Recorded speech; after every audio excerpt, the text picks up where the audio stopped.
Hey guys, this is Trunchy back to bring you another video. This time we are doing another 20 for 2020 brought to you by Horrific Nightmares JM, aka Jason, and the Horror Man Joe. You know, two cool guys. So this time Jason picked out of the bunch was 80s horror in general. So we already did 80s slashers, now we're doing 80s horror.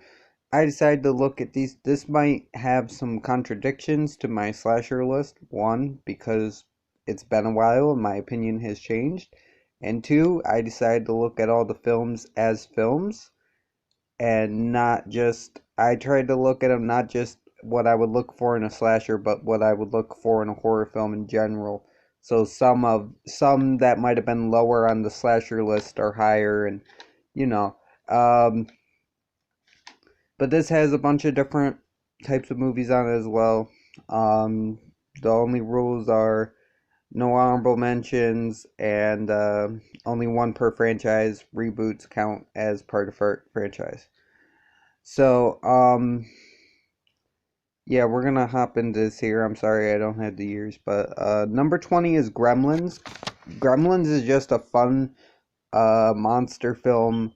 I really enjoy it. It's like a kid's horror film. It's like a little gateway. It's like the gateway film in the horror. It's it's like your little gateway film. Um, and it's fun, man. There are some really crazy ass kills in this movie. The Gremlins, even though they survive, the Gremlins do run people over with a snowplow, and they eject the lady out the window. Like, oh shit. Number 19 is Creepshow. Well, what a great anthology film this is. So many fun parts. It's got Stephen King involved.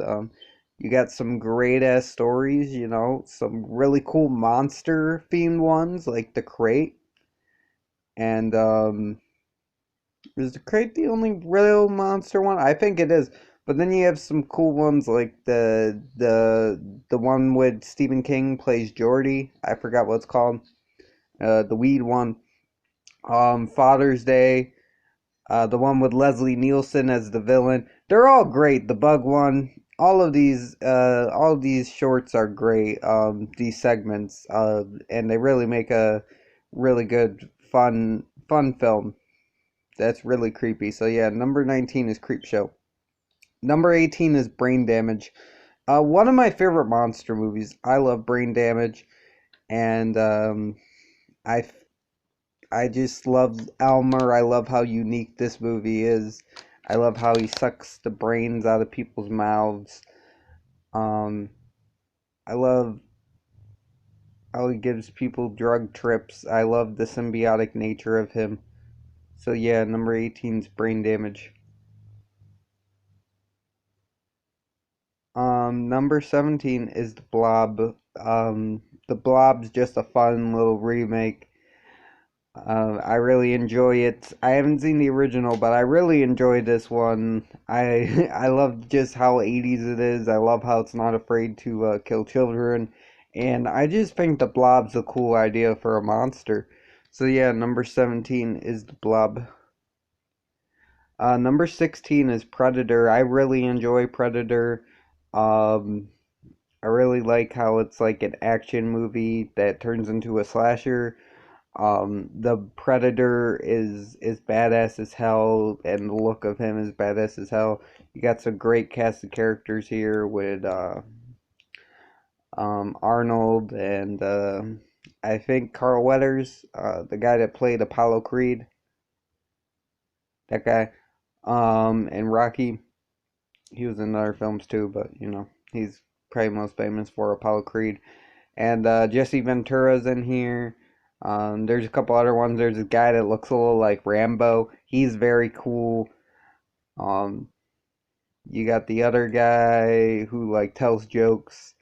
It's just a good cast of characters, man, and the action's good, and the deaths are really well done for the horror of this. So yeah, number 16 is Predator.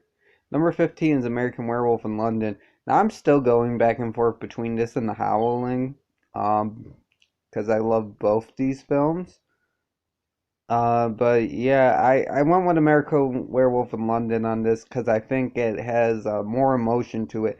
It has a lot of emotion to this monster story of this guy who doesn't deserve to be cursed, but is cursed anyways. He loses his friend and then becomes the monster that attacked him. And then you also have his friend coming back as a zombie trying to tell him to kill himself. It's a really fucked up movie. This movie's dark as fuck, but it's awesome. It's a fun monster film. There's a lot of cool kills in it. The transformation scene is probably one of the best put to screen. And you have a dream sequence involving Nazi zombies? I don't know, but it's cool. So, yeah, number 15 is American Werewolf in London. Number 14 is Maniac, man. I gotta rewatch this film, but this film is really good. It's very much a character study as much as it is a slasher.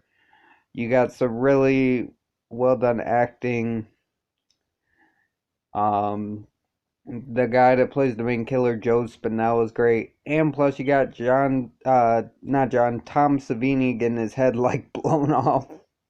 So yeah, you can't really go wrong with Maniac, number 14. Number 13 is Halloween 2. I really enjoy Halloween 2. Um, it has gone down a little bit in years. It is starting to decrease a little, but I still think this is a great film. Donald Pleasance is awesome in it. I really love his performance as Loomis again. There are a few explosions, and I just love it when movies just put in explosions, especially when you don't expect them. And there is a random explosion in like near the beginning of this film, where this car like crashes into this dude wearing this Michael mask, and that fucking explodes and shit for no real reason. It just explodes, and it's awesome. It's like, I know a lot of people might complain, oh, they just find a big way to further the plot, so they put a random explosion. I don't care. I don't care why you're doing it to keep Loomis out of the picture for a while. I know, but I don't care. You just gave us a random explosion. That's fucking awesome. But the kills are great, and this is just a good movie. So yeah, number 13 is Halloween 2. Number 12 is Fright Night. You can't go wrong with Fright Night. It's got this really good cheesiness to it.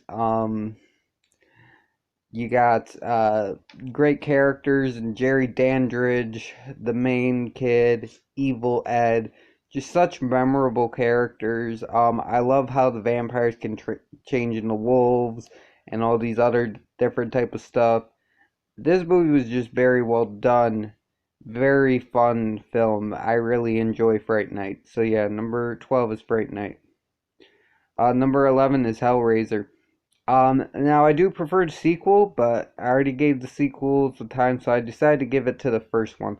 Because I do think the first one is the better written story. It's tighter, the writing in this one's tighter, and there's less plot holes. I still think Hellraiser 2 is the superior film, for me at least. I think it's the more fun film. I enjoy it more, but I do think this one was made a little bit better. And so I do think this one's a superior film, even though I enjoy Hellraiser 2 more. But Hellraiser 1's just fun, man. Um, I love the story of Julia trying to bring back to life Frank. And then the Cenobites just randomly show up at the end to give us mind fucks. The practical effects are great. And this was just very well done. I really like Christy, man. She's a very good final girl, and I think she should be mentioned more because she's definitely underrated. So yeah, number 11 is Hellraiser. Number 10 is Evil Dead. Another one I enjoyed the sequel more, but I decided to give a little shout out to the original.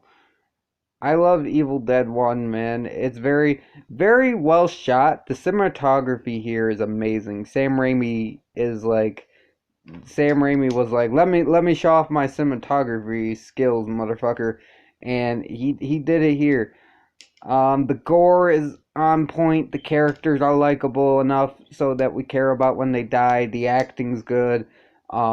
Everything's just good. It just works, man. Evil Dead just fucking works, and it's a great movie. So yeah, number 10's Evil Dead. Number 9 is Slaughter High. My first of like slasher film. Besides, maybe it could have been Freddy vs. Jason or Jason, but this was like one of my real first slasher films outside like the big ones. And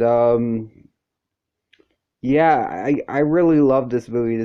Movie will always have a special place in my heart. It's such a fun movie with like poison soda cans and or it was acid in soda cans and acid coming out of bathtubs and shit. I don't know how this motherfucker did it, but he did. You gotta love Marty. Marty's just a fun character. And it's just this is just a good movie. So yeah, if you want to have a fun time, watch Slaughter High. Um, Number 8 is Puppet Master. You knew Puppet Master would be pretty high on here. I love this series. I love this film. I love how the puppets are not evil. They just follow the wills of whoever is the master. Um, Again, very well done. Very good kills. Um, between all the puppets are unique between Blade and Six Shooter, not Six Shooter, he's not in this one, but Pinhead and Leech Woman, Tunneler, Jester, all great. And our group of psychics are cool as well. Really unique personalities here, and I think that adds just another layer to this film. And the setting is great as well. That hotel is just so well made. Um, so yeah, number 8 is Puppet Master. Number 7, Silver Bullet, my one of my favorite werewolf films. I enjoy this film a lot. Very fun. I like how our main character's in a wheelchair. You got crazy ass Gary Busey running around. Um, you got a really cool. I know the werewolf looks like a deformed teddy bear, but I don't care. It's fun, man. Um, this is just a great movie. You get firecrackers going into the werewolf's eye. You you just get a lot of fun stuff here. You get a kid with a in a wheelchair getting like this like motorcycle wheelchair thing. It's just awesome. It's an awesome movie. So yeah, number 7, Silver Bullet. Number 6 is The Shining, which used to be my favorite haunted house film, but you will see in the fifth spot which one overtook that. But The Shining's great, man. Jack Nicholson's performance is very good. There's no really beating that performance. He does a very good job. I think I did say there was a performance that rivaled it. I think Sweeney Todd, yeah, that kind of rivaled it, but Jack Nicholson is just great. Shelley Duvall is great. We give credit where credit is due. Shelley Duvall does a great job in this. The kid does a great job. Everybody plays their role so well and masterfully acted. I don't want to just take away credit from them because, you know, Jack Nicholson did do amazing, but they did great as well. And you got good atmosphere. You got very cool ghosts. You got that powerful ending, and just such a fucked up setting. To be trapped in like blizzard territory in the snow in this hotel with a psychopath that's slowly losing his fucking mind is is terrifying. It's terrifying because nobody wants to go out in the cold to get away from the psychopath. I don't want to be hunted to death in the cold. That would suck. Cause what if I get stabbed? Then I'm dying and I'm already gonna be cold. Cause I'm losing blood, but then I'm gonna be even more cold. Cause it's cold out. Chase me when it's warm. Like not too hot. I don't want to die of exhaustion, but like medium warm. At least have the decency to try to kill me when it's not too cold out. Don't be killing me in the snow. I'll get all wet. Kill me in the warm. You know. That was oddly specific rant, but yeah. Number 6 is The Shining, man. Can't go wrong with Teddy Ruxpin blowjobs. Number 5 is Poltergeist. I love this fucking movie. This is my favorite haunted house movie. And the thing that sold me on this movie is these ghosts can summon tornadoes. The ghost summoned a tornado.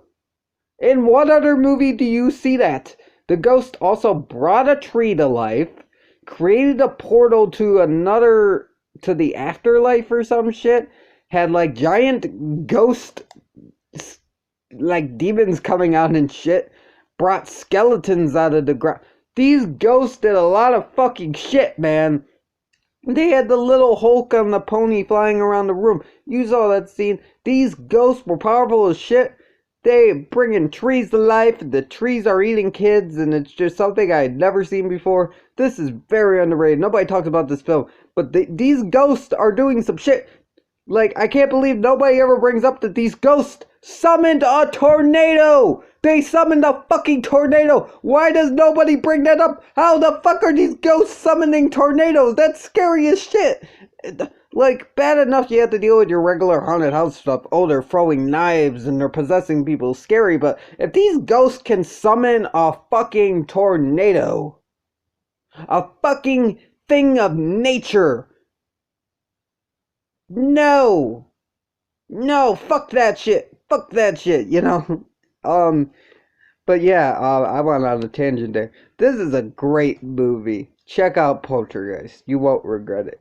That's number 5. Number 4 is Friday the 13th Part 4, the final chapter. I love this film. You know I love this film. My favorite of the Friday the 13th. Corey Feldman as Tommy Jarvis, kicking ass.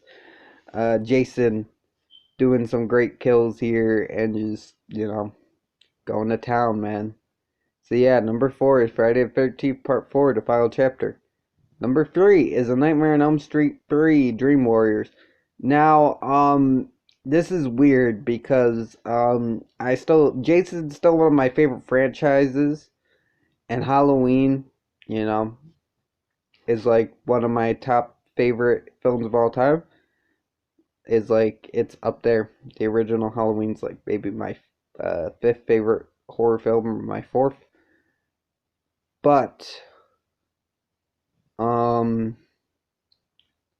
when it comes to films, I might have rewatched A Nightmare on Elm Street 3 Dream Warriors probably 10 times more than I have any of the other films from the other franchises, and even any film from the Nightmare franchise. I love this fucking film, man. I love, Welcome to Primetime, bitch. The wheelchair chasing the kid, his hands turning into like the drug syringe and him going into Tamara. I like all these characters. I think pretty much all of them are well done. Very good characters. Kim Cade is badass. We will never forget you, Kim Cade. Guy straight up called Freddy a pussy, so he's great. And yeah, it's just, I love this movie. I just do. We get more on Freddy's backstory, and it's just a great movie. So yeah, number 3 is A Nightmare on Elm Street 3, Dream Warriors. Number 2 is Lost Boys, my second favorite film of all time, which is weird because my third favorite film of all time is number 1, but we'll talk about that in a second. I love Lost Boys. I think it transcends more than a horror film. It's a fun adventure horror kind of kids, but also at the same time very adult film, and I enjoy it. I think it's very well done. Kiefer Sutherland gives a great performance here. Uh, both Corys give a good performance. Everybody does a good job. This is just so much fun. The soundtrack is boss, and so is the score. Score is underrated as well, and this was just a great ass movie. So yeah, number 2 is Lost Boys. And number 1 is my third favorite film of all time, and my favorite horror film of all time, and that's Pet Sematary. Now, the reason why, as a film, it's my third favorite film of all time, but as a horror film, I think this is the perfect horror film. You have so many elements of horror. You have Zelda, you have, what's his name? Pascal, who's like my favorite character of all time.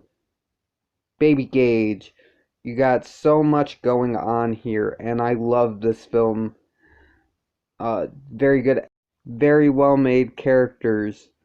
It cut me off there. And this is just an awesome film. If you have not seen Pet Sematary, you gotta go see it, man. You gotta see it. But yeah, that was my 20 for 2020. I hope you like my list. I hope you guys have a good day. Stay frosty. This is Trenchy signing off. Beep up boop.